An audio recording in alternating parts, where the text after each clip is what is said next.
Ashamar kafuunee kabajamoo hordoftoota viidiyoo kanaa baga nagaadhaan gara laayivii kanaatti dhuftan viidiyoo kana sheer gochuudhaan jalqaba walitti deebina.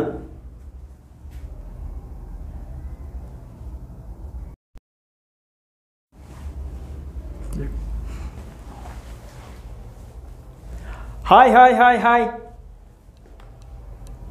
Harka fuunee kabajamoo sheer gochuudhaan jalqaba oduu baay'ee gammachiisaa ta'e qabannee dhufnee jirra. Tamsaasa kallattii yeroo jalqabaatiif karaa qanapress.com qanapress.com guyyaa har'aa oduu gammachiisaa oduu haaraa qabatee dhufee jira. Egaa tamsaasni keenya kan kallattii jalqabee jira. Waliin ta'a sheer Kabur manager akkam jirtu? Tole, baga nagaan dhufta shimee maal? Nagaadha, okay. Taaree kabajamoo laayiviin keenya amma deemaa jira. Namoonni 40 ol ta'an seenaa akka jiran argaatiin jira. Kabajamoo hordoftoota viidiyoo keenya egaa amma yaada walirraa fuudhaati kan deemnu qophii baay'ee bareedaadha, baay'ee ho'aadha. Waan baay'ee nama gammachiisu jalqabne jechuudha. So sarpiraayizii qabna. Sarpiraayizii keenya dhaga'uudhaaf hanga xumuraan waliin turuun dirqama ta'a. Egaa sagaleen jiraachuu fi jiraachuu dhabu nutti himtu. Okay. Amma yaada keessan okay. Baga nagaadhaan dhuftan jennee jirra. Amma yaada keessan laaluudhaaf maaltu jira? Waan haaraatu jira. Kabajamoo hordoftoota viidiyoo keenya sheer gochuun irraan fatina sagalee clear godhi, check godhi. Waan sileetaa check. Okay. Check godhi. Tamsaasni keenya jalqabuu fi okay. Mirkaneeffachaa jirra. Already sagaleen dhaga'ama. Okay. Check godhi. Okay. Tamsaasni keenya jalqabuu fi okay. Stop. So dhaga'ama jedhee yaada. Okay, kabajamoo hordoftoota viidiyoo keenya egaa qophiin keenya inni har'aa qophii baay'ee gammachiisaadha. Waan gaarii isin dhageessisuudhaaf kan dhufne ni jira, sagaleen ni jira nuun jedhaa jirtu. Egaa sagaleen jiraachuun baay'ee dansaadha, baay'ee gammachiisaadha. Kabajamoo hordoftoota viidiyoo keenya amma nama 60tu nutti mul'achaa jira jechuudha. Egaa nama muraasa dabaleetii gara hojiitti seenaa jechuudha. Ni jira, sagaleen ni jira jedhu. Thank you Oda Ambar, thank you. Amir, welcome. Baga nagaadhaan dhuftan hundi keessanuu warri peejii kanarratti nu hordoftan jechuudha. Egaa wanti isin dhageessisuudhaaf isin beeksisuudhaaf barbaannu ergaan isiniif dabarsuudhaaf barbaannu ni jira jechuudha. Hojii keenyaa wal qabatee kanaafuu hanga xumuraatti nu wajjin turtu. Wanti jettu yoo jiraate dubbadhume. Egaa kan hordoftoota keenya kallattii garaagaraatiin kan hordoftan karaa weebsaayitii, karaa fuula feesbuukii akkasumas karaa yuutuubii jechuudha. Egaa irraa ajandaa cimaa, ajandaa baay'ee nama gammachiisu qabannee dhufneerra. Egaa ajandaa kana isinitti mundura namoonni kaanis akkuma keessan akka dhaga'anii sheer gochuudhaan nu deeggara isin jechuu jaallannaa garee garaagaraa keessatti fuula feesbuukii keessatti sheer godhaatoo nu wajjin taasisin jechuu barbaanna. Akkasumas immoo warri jalqabdan hin bayinaa hanga dhumaatti wajjin tura. Warri tamsaasa kana hordofuu jalqabdan please hin bayinaa baay'een turru sheer yoo gootani maaliif nuti amma sheer gochuu hin dandeenyu moobaayila direct live ittiin seenee jira waan ta'eef amma isin kanaan nu deeggara namoonni muraasni already seenaa jiru qophii keenya ni jalqabna jechuudha. Egaa kabajamoo hordoftoota viidiyoo keenya nuti kabajaa guddaa isiniif qabna.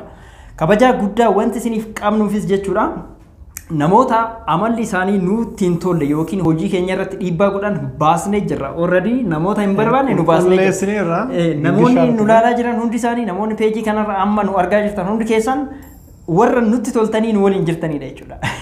Kuni waan gaarii. Warroonni kaawwan isa amala jijjiiratan deebi'uu ni danda'u jennee carraa laachuuf hin barbaanna. Isaan carraa deebi'uu hin qaban. By the way nuti maalidha gama peejiiwwan keenyaatiin gama weebsaayitiiwwan keenyaatiin badhaasa adda addaa kennina fakkeenyaaf. Badhaasa kanarratti namoonni yaalan ni argatu. Dhugaadha. Namoonni yaalanii dhabanis jechuudha. Nama argatee ni argu. Dhugaadha. Isaan hin argatan hin yaalan hin jiran already jechuudha. Nama cabsuuf nama jala ta'anii already kabajaa guddaa uummata keenyaaf qabna, kabajaa guddaa afaan keenyaaf qabna, kabajaa guddaa hordoftoota keenyaaf qabna.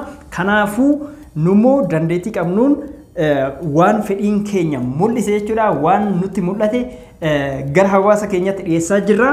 Har'a maal qabattee dhufte bro? Toleka harri kan qabannee dhufne waan addaadha. Innis BBC Co Award jedha. Yaadni har'a qabannee dhufne jechuudha. BBC Co Award. Kana jechuun badhaasa BBC'n ko isiniif qopheesse jechuudha. Warroota dhaggeeffattoota keenyaaf. Egaa maaliifi badhaasni kun qarshii meeqa? Egaa qarshii egaa dubbadhuure sila qarshii guddaadha dubbachuun. Namoonni baay'een hin seenne sila qarshii kanas ni ibsina. So qarshiin kun akkuma badhaasa qaanaa pireesitti gara hordoftoota keenyaa kan ga'udha. Garuu qarshiin kun ammaaf sarpiraayiziidha. Haa turu. San duramee guyyaa sadiin badhaasa kennuudhaaf kibba kana yaaliin godhamee jira. Yeroo darbe maaliin yaaliin godhamee suni amma maalirra ga'ee jira? Yeroo darbe maal jenne egaa namoonni karaa BBC kun hordofanii cal jenneetuma afaan duwwaan hordofuurra jenneeti yeroo darbe mari'anne jechuudha. Tiimiin keenya mari'atee guyyaa sadiin qarshii 1000 akka badhaasnu waadaa gallee turre jalqabnees turre. Egaa akkuma jalqabnetti immoo guyyaa 3 darbe keessatti carrii bahee already har'a nama tokkoof qarshii 1000 laannee turre jechuudha. Badhaasni guyyaa sadiin qophaa'e kun xumuramee jira. Kaleessa halkan keessa sa'aatii 6tti goolabamee jechuudha. Abbaan carraa beekamee jira. Maqaan isaa Abdul Jawaar nama jedhamudha. Qarshii 1000 mo'atee jira jechuudha. Irra deddeebi'ee galmaa'uudhaan namoota armaan dura achirratti galmaan hunda waan caalee argameef qarshii 1000 mo'atee jira. Marsaan itti aanu jira. Maaliif marsaa itti aanu xiqqoo adda kunnee bifa isaa jijjiiruu barbaanne maaliif yaada gonkumaa amma kan guyyaa sadiin ni kennina jennee karoorfanne sun addaan citee jira jechuudha. Kunis sababa maaliif namoota baay'ee feedback fudhanneerra ofiillee tiimiin keenya argeerra maaliif suni dorgommiidha. Dorgommii sana immoo nama saffisaan galmaa'etu nama saffisaan galmaa'uu danda'utu badhaasicha mo'achuu danda'a jechuudha. Kanaaf daqiiqaa muraasa keessatti namoota tokko saffisaan galmaa'u galmee sun immoo namoota kaan darba jechuudha. Egaa kabajamoo hordoftoota viidiyoo keenya dorgommii san irratti wanti nu mudate maalidha? Namoonni muraasni namoonni 5 6 7 8 10 hin caalle fagaatanii deemuu qabxiin isaanii baay'ee ol ka'ee deema. Yeroo qabxii isaanii namoonni haaraan argan yookiin odeeffannoon amma isaan bira ga'e irratti hirmaachuu hin danda'an jechuudha. Sababni isaa maaliif jarri warri dura dhufe baay'ee waan fagaateef jechuudha. Kanaafuu amma bifa biraatiin jechuudha kan dhufne qarshii guddaatu qophaa'ee jira. Akka hin baane viidiyoo kana share gochuudhaan qarshiin kun hangam akka ta'e hordoftoota keenyaaf akka nu ibsitu kabajaadhaan si gaafadha. Qarshiin amma isin karaa hawaasa keenyaa karaa hordoftoota keenyaa dhiyeessuudhaaf jettan qarshiin meeqa? Qarshiin kunillee qarshii 10,000dha. Qarshiin kun turtii ji'a tokko keessatti badhaafamu jechuudha. Kun immoo galmeen yoom jalqabamu? Carraadha. Akka armaan duraa sanatti dorgommii miti. Namni kamiyyuu galmaa'uu danda'a. Yeroo barbaadetti barbaadu guyyaa barbaadu halkan galmaa'uu danda'a. Egaa guyyaan galmee kun jalqabu already har'a Janawaarii 6tti jalqabee jira. Beeksisnee jirra amma namoonni baay'een galmaanii namoota 300 kan caalu galmaanii jiran reefu daqiiqaa muraasa keessatti jechuudha. Egaa badhaasni kun itti baajannee yaadne kan mari'anne immoo Feebruwaarii 10 jechuudha. Egaa guyyaa dheeraadha. Egaa namoonni baay'een galmaa'uu danda'an jennee galmaan jennee abdanna jechuudha. Kanaaf mee atillee muuxannoo karaa wiil lootorii karaa qaana pireesitii wal qabsiistee yaada kana osoo itti nu dabaltee namoota dhaggeeffatu. Wanti isin jechuu barbaadu waan haaraa tokko yoo gara keessanitti dhufe amanuu dadhabuu dandeessu. Sababni isaa maaliif armaan dura addunyaa kana keessatti wanti haaraan hedduu dhufee jira. Yeroo wanti haaraan sun dhufetti uummanni addunyaa kun hin amanne ture. Fakkeenyaaf isinitti himu namicha reediyoo weevii uume jechuudha. Andrii Maarkoon jedhama natti fakkaata maqaansaa. Namichi reediyoo weevii uume kuni maal ta'e beektu?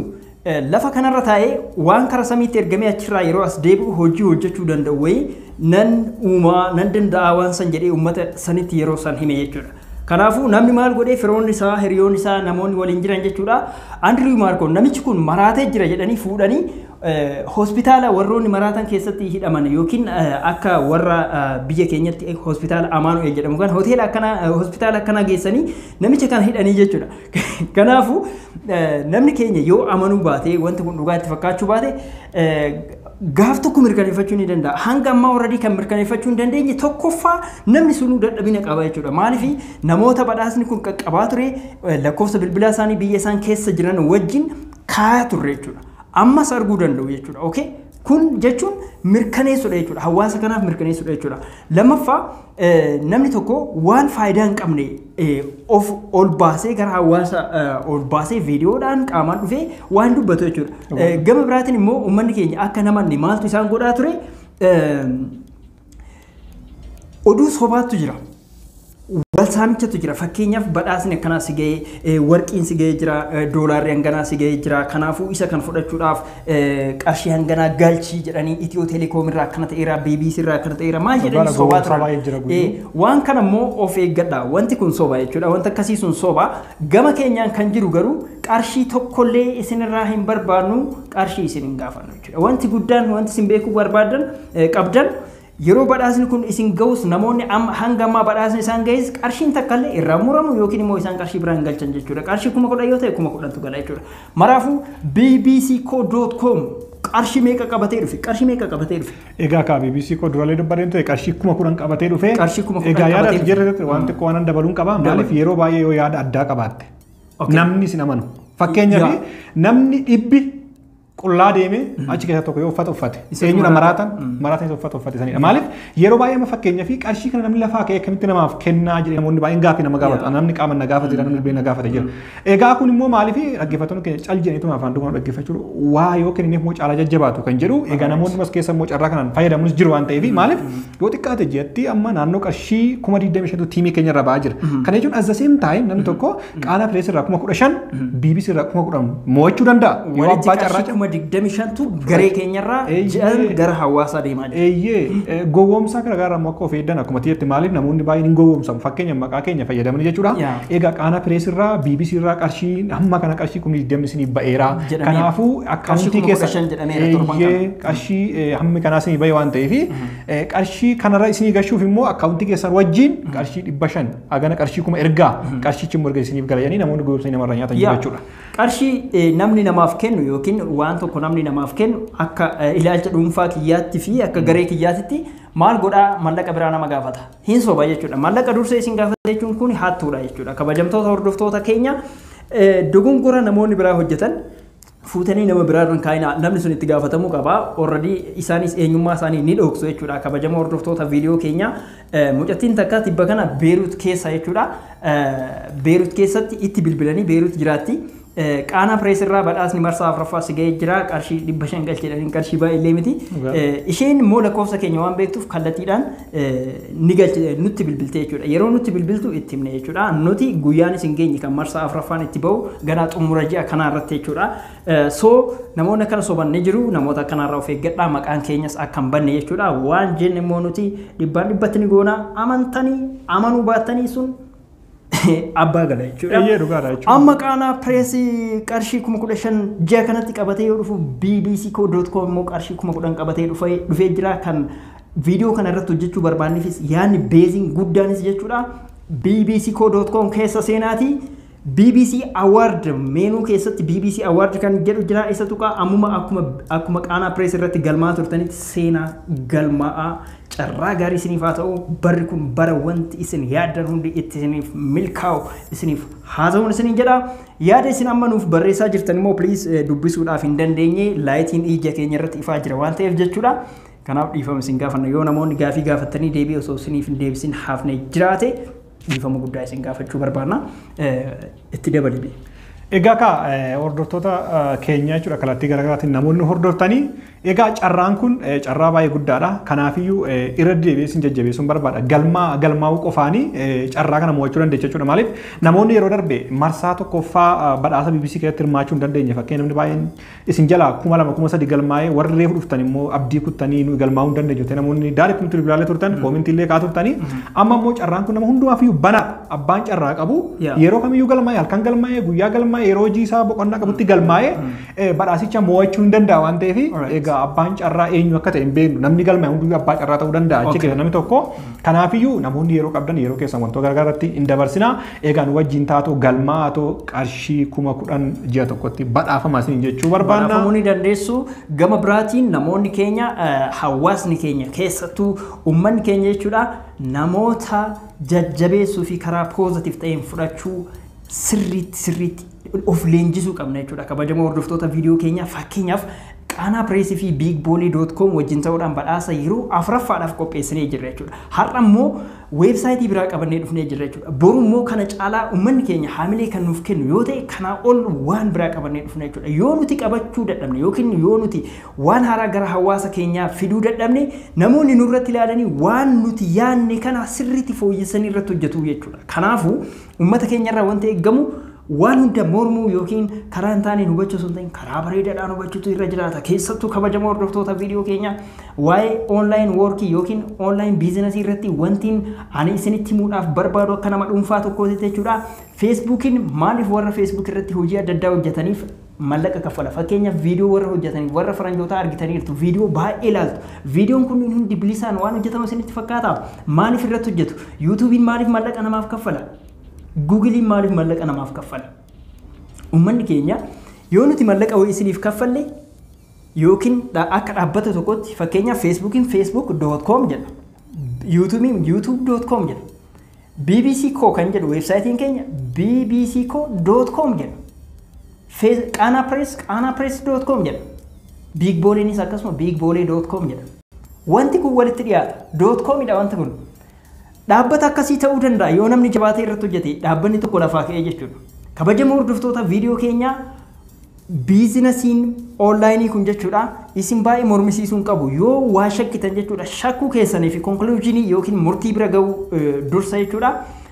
Maaliif wanti kun ta'ee jedhaatii itti irratti qorannoo adeemsaa waan haaraa irraa argattu jechuudha. Nutis badhaasa kana yeroo isiniif kenninu jechuudha advertaayizingii hojjechaa jirra. Beeksisa hojjechaa jirra. Nutis waan argannutti jira jechuudha. Waan arganne irraa immoo yoo isinii kennin isin immoo nu jabeessu waaw jechuu qabdu malee no jechuun qabdanii namoota no jedhan immoo nuti black listii keessa galchaa jirra. I think it's good news man. Egaa ka yaada jetirratti yaada baay'ee ajaa'ibaadha. Namoonni keenya yeroo baay'ee kallattii teknooloojii kana wanta dhufuun amanan. Jechuun namoonni morma. Fakkeenyaaf amma moobaayil baankiingii jira miti. Qarshii tokko fakkeenya moobaayil baankiingii siin dabarsutti daldala tokkoon sin amanu. Jechuun hin fudhatu. Maaliif kun teknooloojiitti amanne kan jedhu agarsiisa jechuudha. Duuba jira karaa teknooloojii keessatti dhaloonni Oromoo jechuudha. Duuba jira baay'ee karaa teknooloojii kan amanu. Kanaafuu amanuu qabna. Jechuun hojiilee karaa Google hojjetaman, karaa YouTube hojjetan, karaa Facebook hojjetamanii gara sanitti dhufuu danda'u qaba dhaloonni keenya. Maaliif addunyaa kana gara fuulduraatti kan mo'atu teknooloojiidha. Artificial intelligence. Right. Asirratti wanti siin jechuu barbaadu fakkeenyaaf artistiin tokko muuziqaa ni baasa. Biyya keenyatti jechuudha. Muuziqaa sun YouTube irratti maxxanfama. YouTube irratti muuziqaa maxxanfame sun nama hedduun hatama. Dhugaa. Fakkeenyaaf nuti maal yaallee jirra beektaa garee keenya keessatti jechuudha. Muuziqaan artistoonni keenya hojjetan obboleeyyan keenya kan dhiiraa kan dubartootaa dargaggoonni namoonni keenya kan hojjetan mallaqaan akkaataa itti gurguramuu danda'u.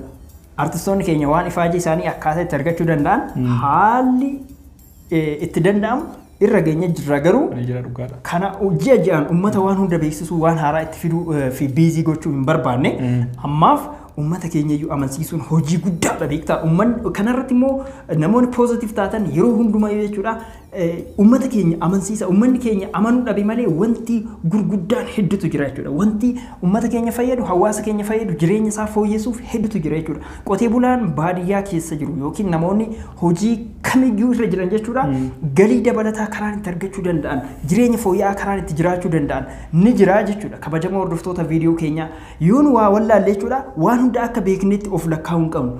Wantoonni nu hafan irra caaladha. Kanaafitu irra caala jechuudha. Kanaafuu jechuudha karaan inni guddaan teknooloojiidha. Biizinasii kamiyyuu caala.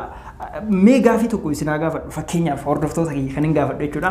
Jeef Beezos jechuun nama addunyaarra qabeenyaan lammaffaa irratti argamudha. Elon Musk jechuun addunyaarra nama qabeenyaan tokkoffaa irratti argamudha. I think namni sun taankii yookiin jeetti waraanaa hin qabu humnaanii miti. Yookiin immoo doozara gireedara hin qabu.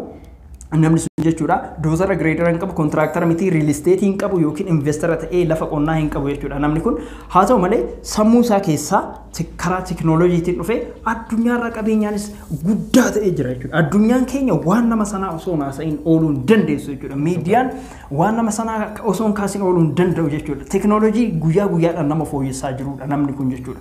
Namoonni addunyaa kana keessatti teknooloojii hordofan jaalatan yookiin immoo karaa teknooloojii filatanii karaa onlaayinii filatanii karaa sanirratti hojjetan jechuudha. investoroota kamiyyuu ni caalu abbootii qabeenyaa kamiyyuu ni caalu namoota baratanii mindaa gurguddaa nyaatan caala jechuudha ijoollee appilikeeshinii hojjetantu irra galii gurguddaa fi jireenya baay'ee mijataa ta'e jiraachaa jira jechuudha kanaaf hawaasni keenya gama teknooloojiitiin dafee waa mormuun irra hin jiraatu waan fakkeenyaaf namni tokko hojii karaa teknooloojii fayyadamee yoo fakkeenyaaf hojii akka haakingii spaayingii maal yoo hojjete jechuudha namoota yoo miidhaa irraan ga'e jechuudha namni sun dinqisiifatamee gochi isaa badaadha garuu sammuu ni qaba karaa sirriitti akka deebi'u namni sun karaa sirriitti akka dhufu gorfamuutu irra jiraata keessattuu gaafa immoo nama keenya ta'e jechuudha sirriitti jabeessutu nurra jiraata. Egaa asirratti ani ergaa cimaa tokkoon qaba. Ani fakkeenyaaf waggaa fuuldura naannoo yuunivarsiitii naan eebbifame jechuudha. Akkasuma hiriyoota baay'ee yuunivarsiitii irraa eebbifamanii qaba. Namoota akkuma hedduun lakkaa'aman jechuudha.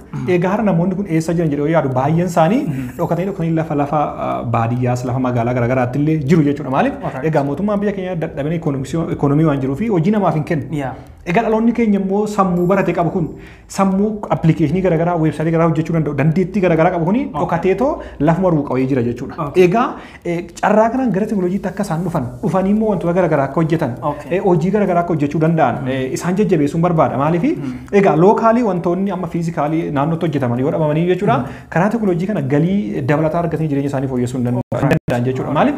Bilbila harkaa qaban qofa fakkeenyaaf baay'een keenya bilbila ismaartii harkaa qabna garuu ittiin fayyadamnu. Egaa bilbila ismaartii keenya kana fayyadamnee bilbila harkaa qabnu kana fayyadamnee kaameraa isaa qofa fayyadamnee yookiin immoo sagalee waraabduu isaa qofa fayyadamnee jechuudha waan baay'ee hojjechuu dandeenya jechuudha. Kanaafuu carraa kanaanii osoo dhaloonni keenya jajjabaatee gara teknooloojii kanatti dhufee jechuudha namoonni haaluma salphaan appilikeeshinii ajaa'ibaa hojjechuu danda'an jiru garuu hojjechuu akka danda'an beeku malee hojjetanii agarsiisutti immoo dadhabina jira jechuudha. Maaliif? Rakkoo hubannoo ta'uu danda'a. Amma fakkeenya nama baratee sadarkaa yuunivarsiitii eebbifame tokko oonlaayinii irraa qarshiin argama yoo jettees hin amanu. Maaliif hubannaan jechuudha?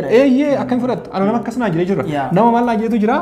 Qo'isini karaa teeleellee kaardii guunne murachuu danda'a. Karaa waayifaa ifaa akkamitti isinii kabaluu danda'a? Dhaloonni keenya akkamitti waayifaa bilisaan dhaqxee hoteela akkamitti kabaluu danda'a? Kun amma rakkoo hubannaati malee namni sun dandeettii dhabeeti miti. Egaa dhaloonni keenya kallattii teknooloojii kanatti dhufanii jechuudha. Amma fakkeenyaaf siin akka fakkeenyatti yoo fudhadhe sadarkaa yuunivarsiitii barattee miti, koodiingii barattee miti, wantoota garaagaraa barattee miti. Dandeettii tattaaffii mataa keetiin karuma onlaayinii kana yuutuubii garaagaraa baratteeti weebsaayitii garaagaraa hojjechuu dandeettee jirta. Kun maali tattaaffii mataa keetii. Namoonni kaan garuu osuma hojjechuu danda'an dhokatanii kan ta'an namni maallaan jedhee sodaa namaa jechuun wantoota garaagaraa dubbii garaagaraa sodaatanii rakkoo keessa jiran jechuudha. Gara kanatti dhufanii akka jabaatanii gara teknooloojii wal baranii inni kun immoo jechuudha hawaasa keenya hin jijjiiraa egaa afaan keenya hin guddisaa kaalcharii naannoo keenya yookiin immoo aadaa uummata keenya addunyaatti baasaa. Kanaafiyyuu faayidaa hedduu qaba waan ta'eef jireenya dhuunfaa jijjiiruu darbee jechuudha. Kanaafuu gara kanatti koottaa jedhee isin jajjabeessuun barbaada yaada dabalataa qabaattee deemuu dandeessaa. Galatoomii taarikuu baay'ee ulfaadhu. Baay'ee taarikuun barsiisaa yuunivarsiitiiti.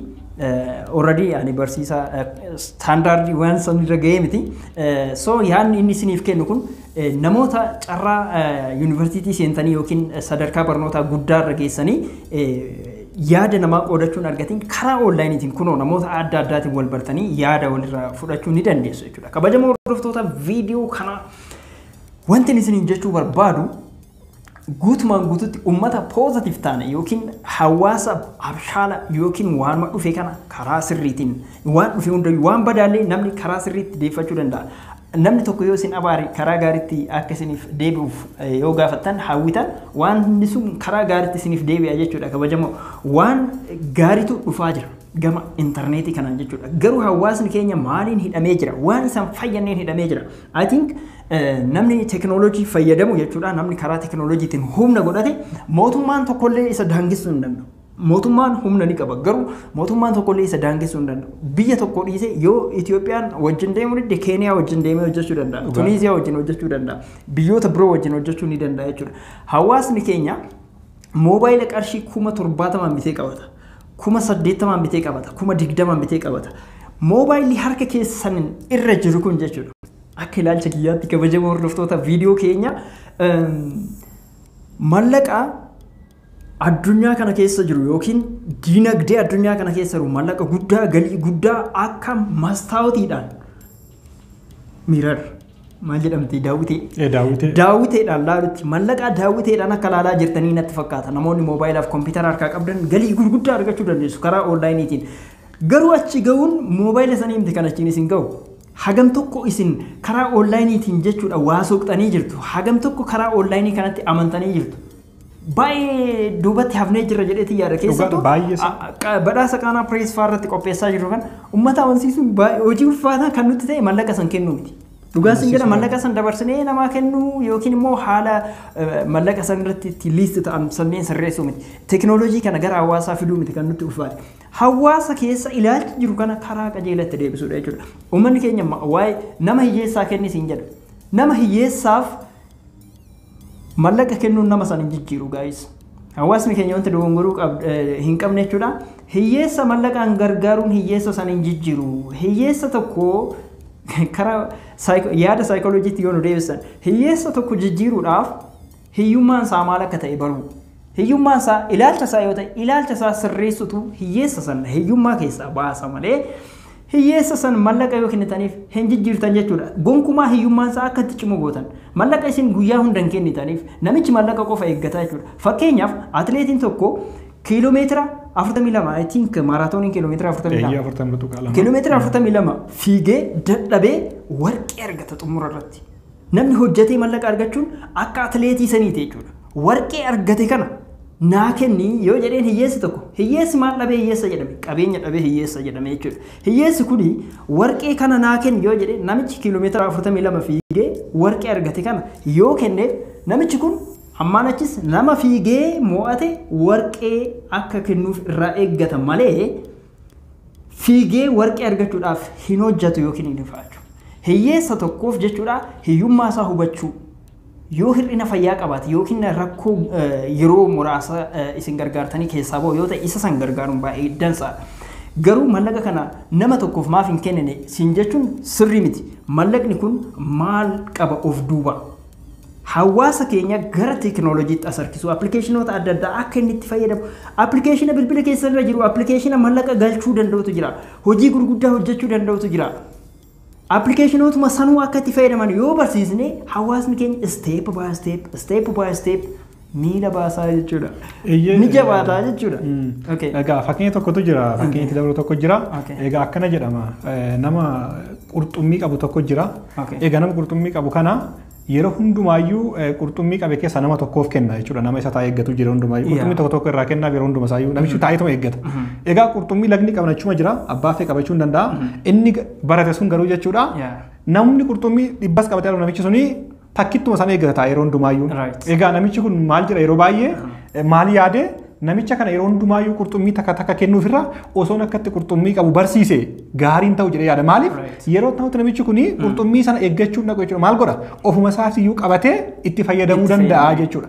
Egaa maal jechuun barbaade yaada kanarratti nuun yeroo baay'ee amma asirratti kan dubbannu kanaasoo nu hojii dhabnee wantoota garaagaraa ta'e osoo hin taane hawaasni keenya yookiin dhaloonni keenya gara kanatti dhufuu danda'a fayyadamuu danda'a jechuun amma fakkeenyaaf qarshii 10,000 kana fuunee karaarra nama rakkataa tokko kennuu hin dandeenye nuun wanti rakkis hin jiru nuuf nuu salphata amma kana dhamuu nu barbaachisu nama abaarramuu arrabsamuu nu barbaachisu garuu kana duuba wanti jiru maalidha sababa kanaan namoonni gara intarneetitti gara onlaayinii kanatti haa dhufan appilikeeshinii gara fayyadamuu haa baran ismaartii moobaayilii harkaa qaban kana fayyadamanii qarshii hojjechuu akka danda'an akka baraniif maaliif gara fuulduraatti akkuma jalqaba jedhee wanti hundumtuu gara teekinooloojiitti dhufaa jira gabaa nama biyyoota garaagaraa ollaa keenya Keeniyaa yoo ilaalte wantoonni hundumtuu onlaayiniidha onlaayinii bitatta onlaayinii gurguratta qabeenya qabu tokko haaluma salphaamnoo teessee gurgurachuu dandeessa onlaayinii jechuudha kallattii garaagaraatiin gara sanatti dhufuu danda'uu qabna jechuudha nuun kanaafiyyuu carraa kanaanii wanti nu yeroo hundumaa isin jajjabeessuu barbaadnu jechuudha gara kanatti koottaa nullee gara fuulduraas wajjin jira wantoota garaagaraa wanta baranne isin barsiisnaa egaa wantoota irra turre jechuudha fakkeenya isin fuuldura namoota jiru jechuudha namoota waan garaagaraa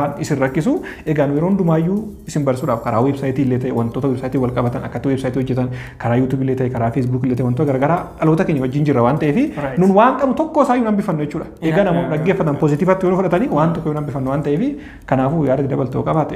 Yaadni itti dabalu maalidha hawaasni keenya dandeettiin fudhachuusaa kan fooyya'u yoo ta'e nuti waan hawaasa keenya fudhachiisu yaaduu dhiisneeti hawaasa keenya karaa gammachiisutti ceenaa jechuudha. Isteepii jijjiirra jechuudha. Amma hojjenneerra waan itti hojjenne kana yoo hawaasni keenya amanee fudhate immoo isteepiin itti aanu hawaasa keenya kana caalaa akkamitti gammachiisna. Lammaffaa itti aansee hawaasa keenya akkamitti kallattiidhaan abbaa qabeenyaa taasisna. Fakkeenyaaf Jeff Bezos Amazon uumee jira. Amazon jechuun dhaabbanni addunyaa kan ittiin wal bitu jechuudha. Jeff Bezos Amazon erga uumee booda qabeenya Amazon keessaa parsantii meeqa qaba? Parsantii 16 akkas qaba. Parsantii abbaa Facebookii parsantii 16 qaba I think. Akkasumatti fakkaata. Facebookiin amma kan namoota meeqaati? Parsantiin 86 sheerii namoota kan hawaasaati jechuudha. Uummanni keenya namni tokko karaa teknooloojiitiin yoo waa kireet godhe waan haaraa gara hawaasaa yoo fide hawaasni yoo jaalate hojiin inni hojjetu sun qulqulluu yoo ta'e fudhatama yoo argate jechuudha abbaa qabeenya waan sanii ta'a.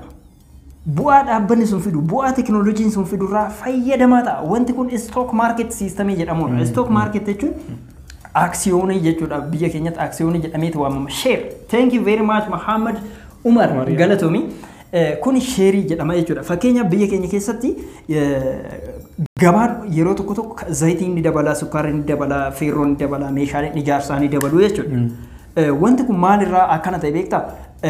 Biizinasiin akka jiruun abbootii dhuunfaa harka jiraachuu. Abbootiin dhuunfaa qabeenya manatti erga galchanii booda yookiin zayitiidhaan talbaa hedduu erga galchanii booda fakkeenya amma wantoota gabaa irratti gurguraman kan erga funaananii ol galchanii booda gatii isaanii akka ol ka'uuf hin jiru jedhu wanti sun dhabame yookiin dabalee jedhu kabajamoo beek. Kabajamoo hordoftoota keenya oduu isinitti dheeressinuu ni gabaabsinaa yaada gaarii kaasne jedheetini obsaan hanga xumuraatti dhaggeeffadha. Wanti kun gaafa gabayaa akka stock marketii kanaan akka sheerii kanaan qabeenya uummataa gaafa ta'e uummanni irratti murteessuu qabe feerroon dhabamen jedhamu simintoon dhabamen jedhamu sukkaarri zayitiin dhabamen jedhamu dhaabbata isa kana gurguru jira gatii mootummaan baaseen yookiin gatii ifa ta'e gatii dhaabbataadhaan bakka barbaadametti namaaf hin dhiyeessa jechuudha. Wantootni akkanaa kunniin biyya keenyatti hin hojjetamne. Hawaasni keenya wantoota biroo keessaa bahee yoo gara dinagdeetiin fooyya'utti cee already kana apply gochuudhaaf sa'aatii 24 qofatu barbaachisa jechuudha. Gama keenyaan jechuudha. Teknooloojii amma irra geenye fayyadamnee kana hawaasa keenya biratti apply gochuudhaaf sa'aatii 24 qofa barbaadna jechuudha. Jalqaba irratti garuu brain washitu barbaachisa. Hawaasa keenya biratti sammuusaa sirreessu, sammuun hawaasa keenyaa miira miidhamaa keessaa, miira komii keessaa, miira wal xiqqeessuu keessaa baasnee jechuudha. Gaafa baasnee achiin geenye everything is possible. Okay, wanna fayyadu yoo jiraate yaada hordoftoota keenya dubbisuu hin dandeenye. Laayitiitu ija keenya irra jira malee hordoftoonni keenya I think yaada babbareedaa akka kaastan isin abdanna. Kan namoonni baay'een koomentii garaagaraa kaasaa jiran xiqqoo argaas jira. Egaa baay'een keessan galatooma maaliif koomentii baay'ee poozitiivin argaa jira.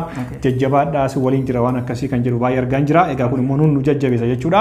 Egaa akkuma tiyyatti yaada baay'ee qabna gara fuulduraatti kan irratti hojjechuudhaaf karoorfanne jechuudha. Akkuma stock market akka fakkeenyatti kaasate.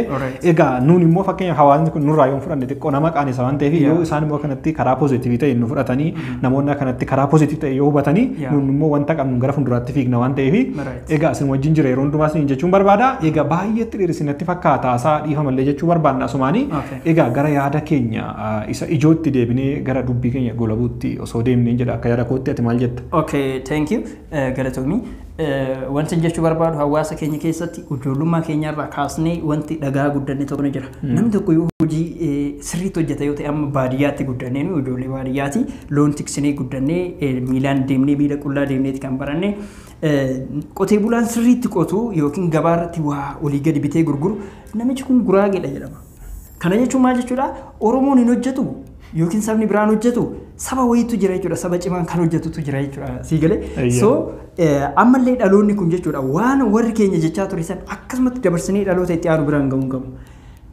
Sabni saba caalu yookiin namni nama caalu hin jiru hojjechuu ni dandeenya, sirriitti hojjechuu dandeenya.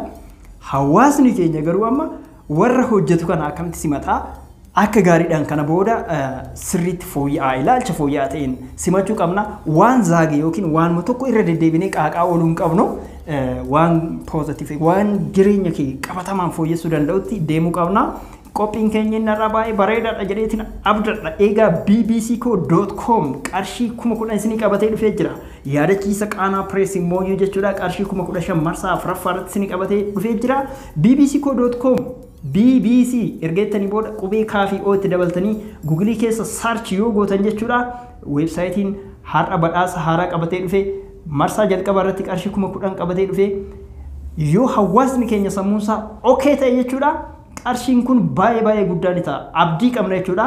So wanti isinirraa eegamu already maqaa keessan lakkoofsa bilbilaa keessanii fi biyya amma keessa jirtan barreessuu qofa akkuma qaanaa pireesitii jechuudha wal fakkaataadha. Ulfaadhaa galatooma yaada keessan kabajaadhaan isinirraa fudhanna jechuudha. Namoonni yaada hin taane kaastan immoo please bakka kanatti yaadni hin taane wanti barbaachisuuf hin jiru jechuudha. Nun nama saayidii qabatee miti nama waa deeggaraa jiru miti. Yaada keenya hawaasa keenya akkamitti kara teekinooloojii finnaadha. Nuti akkamitti teekinooloojii irratti cimaa taanadha. Akkamitti waan haaraa uumnadha. Akkamitti addunyaa birootii wal dorgomuu dandeenyadha. Negative attitude yookiin ilaalchi dadhabaan duubatti hafaan hin barbaachisu jechuudha. Baay'een isin jaaladhaan gama kootiin. Egaa ka illee baay'een isaan jaaladha. Baay'een isin kabaja hordoftoota keenya. Egaa yeroo hundumaa jechuudha. Namaaf yaada gaarii haa qaban. Viidiyoo nama tokko dhaggeeffattee barreeffama tokko dubbissee sitti tola yoo ta'e dhaggeeffadhu. Sitti hin tolu yoo ta'e immoo waan summii ta'e darbattee bira darbuudha dhiisii bira darbi. Maaliif namni waan nama hin taane wanta siin fayyadne maal goota waa isa duuba deebitee waa'ee nama sana arrabsuu nama sana wanta isa cabsu jechuun maaltu si barbaachisa cal jettee yoo hin taane dhiissee bira kutta. Wanta barbaachisne jechuudha. Yoo si fayyadate dhaggeeffadhu yaada gaarii kenne. Yoo si barbaachite immoo kutii bira darbi malee yeroo baay'ee akka nama eeboo qabatee nama eeggatutti yaada faallaa yaada haamilee namaa cabsu yaada dhaloota gaddeebisu waliin jechuun gaarii miti. Kanaafiyyuu nuun yeroo hundumaa akkasiin jajjabeessu barbaanne egaa qarshiin kun fudhan jechuun waan salphaa miti. Yeroo ammaa qarshiin kun argachuun baay'ee ulfaataa jira waan ta'eef keessatti biyya keenyatti kanaaf galmaa'uu qofaan qarshiin kun argachuun waan salphaa hin ta'eef galmaa yeroo qabdanitti yeroo hundumaayyuu yoo baay'ee galmooftan carraan keessan bal'aa fakkii namni tokko alkuma yoo galmaa jechuudha. Namni kun dhibbi galmaa'ee namni tokko carraa kuma qaba jechuudha. Kuma san keessaa carraan ba'uu fi jiraachuu danda'a waan ta'eef yeroo baay'ee yoo galmooftan carraan keessan baay'ee ol guddata waan ta'eef irra deddeebi'aa yeroo hundumaa yoo galmaasni jenna. Kanaafiyyuu bbc.com jettanii sarchi gootanii meenuu keessaa immoo jechuudha bbc co award yookiin win bbc award kan jedhu argattu jechuudha. Akkasumas immoo liinkii isaallee karaa fuula feesbuuk keenya qaanaa pirees isinii keenya waan ta'eef achirraan argattanii liinkii sanaan galmaa'uu dandeessu. Namoota garaagaraatiin immoo sheekudha namoota garaagaraatiin ga'a. Kanaafiyyuu waliin ga'a. Maaliif waa'ee badhaasichaa qofa osoo hin taane waa'ee yaada keenya kana namoota bira ga'uu qaba waan ta'eef yaada baay'ee kaasnee irraa nama fayyada isa yaada. Kanaaf kanuma ani gama kootinii baay'ee isin jaaladha baay'ee isin kabajaa. Egaa yaada dabalataa yoo qabaatte amma xumureetiin jira. Egaa ayyaanni ga'ee jira. Dhiifama warri hangammaa baqa isin hin ga'e isin hin jenne warri amma dhuftan baqa isin hin ga'e warri hangammaa viidiyoo kana dhaggeeffachaa jirtan. Egaa guyyaa boruu ayyaana akka tasaa sa'aatii wayii irratti laayivii ni dhufna. Badhaasa kaardii moobaayilaa akkas qabannee ni dhufna. Ayyaana ho'isnee dabarsinaa nu waliin ta'a. Bye bye. Yeroo gaarii qabaadha. Oh.